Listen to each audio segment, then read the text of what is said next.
बिहार चुनाव को लेकर इलेक्शन कमिश्नर का बयान, 22 नवंबर से पहले संपन्न हो जाएंगे चुनाव। हर बूथ की होगी वेबकास्टिंग, एक बूथ पर नहीं होंगे 1200 से ज्यादा वोटर।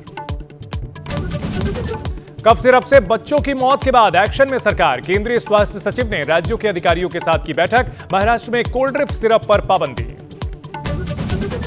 ओडिशा के कटक में दो समुदायों के बीच हिंसा के बाद तनाव, 24 घंटे के लिए इंटरनेट सेवा बंद। मूर्ति विसर्जन के दौरान शुक्रवार को भड़की थी हिंसा।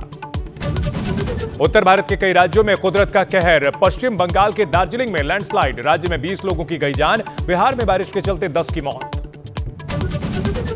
महिला विश्व कप में भारत ने पाकिस्तान को 88 रनों से हराया। दीप्ति शर्मा, क्रांति गौड़ ने लिए 3-3 विकेट। हरलीन देओल ने खेली 46 रनों की पारी।